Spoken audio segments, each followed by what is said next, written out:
My name's Bonnie Ann Seefeldt. I love yoga and have been doing Bikram hot yoga approximately 7 years. I started with a friend and didn't know anything about it and actually did not like it. But after ascertaining how I felt, I thought, well, it's worth another try. Tried it again, hated it again, but felt so good, and it's been ongoing for 7 years, and it has been very, very therapeutic and helpful. Helpful in a way that I have been dealing with ovarian fallopian tube cancer. The cancer started approximately 3 years ago, and during the first round, which lasted 5 months, I did yoga on my own. I was given access to my studio's security, and I was able to come in on my own and practice on my own. It was good. It was good. I thought I beat the cancer, and for almost a year was cancer-free, and the cancer came back. I am dealing with it still. It's almost a year. I'm hoping for remission soon. But during the journey, I have been doing Bikram yoga with my regular teachers, my regular classmates who have been very, very helpful. It's also been very therapeutic to be with them for the group energy, just the positive attitudes of everyone. It's very healing, very helpful. And the actual practice has been tremendous in dealing with my cancer. I attribute it to staying normal, even keeping my hair, and also being able to take care and tolerate the chemo. Let me tell you, my chemo sessions are weekly. I have 2 infusions, Taxol, carboplatin, and I'm also doing an experimental drug, oral drug called olaparib.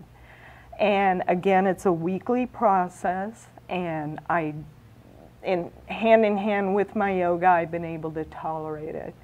And I do my practices about 3 to 4 times a week. And I have good days and I have bad days. The good days I can do the whole class and I celebrate that. The bad days, you know, I'll cave on a couple postures and I'll sit a couple out, but that's okay, it's all right. I'm still getting the benefits of the class and the group energy. Stay the course. You may try yoga in the beginning and be disheartened by other practitioners thinking, oh, I'm not good enough, or I'll never get to that point. I say stick with it because it's your practice. It's how you feel. It's not about anyone else in the room. It's about that person that you see in the mirror. And the best you can do is the best you can do, and you get better. You get better with longevity. It just is a baby steps sort of process. So just stick with it and enjoy it. It's meant to be enjoyed.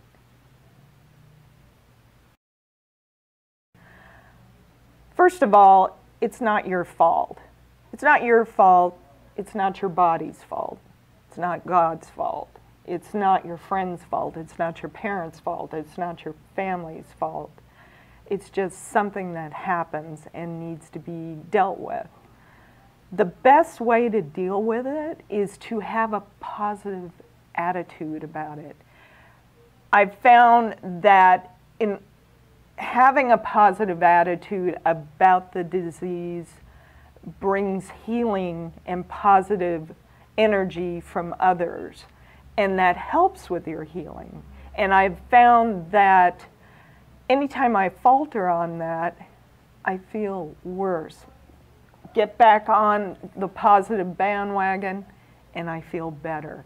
So a positive attitude and moving forward with your healing.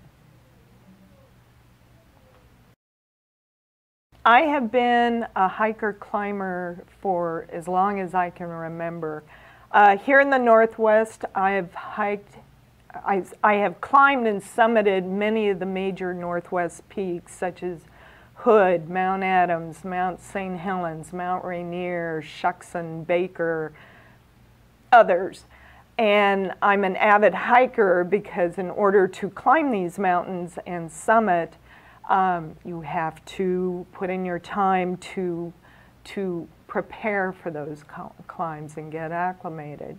I've also climbed in the Himalayas, both in Sikkim and Nepal, and I have summits of the 3 of the 7 summits. I have Kilimanjaro, which is in Africa.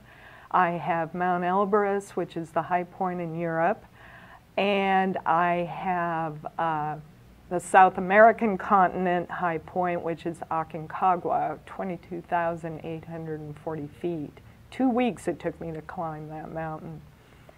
And I found that my climbs and my hiking have helped me with dealing with my cancer. It's not about getting to a summit. It is about enjoying the journey to the summit and enjoying every step that you take.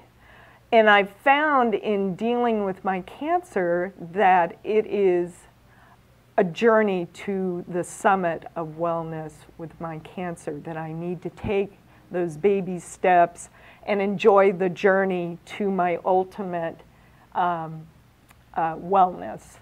So the two have gone hand in hand. And I really appreciate the time that I've spent hiking and climbing. And I still hike. Even with cancer, I still hike. And appreciate the journey.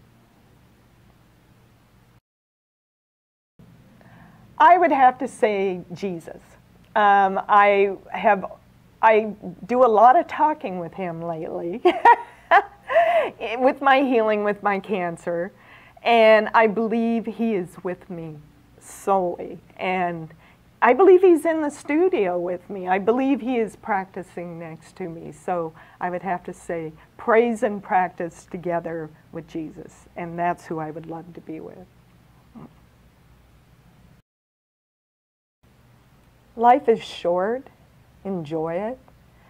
Tell the people that are around you that you love them.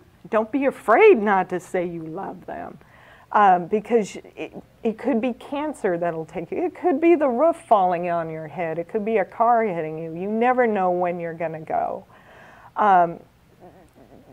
Appreciate people. Be gracious to people.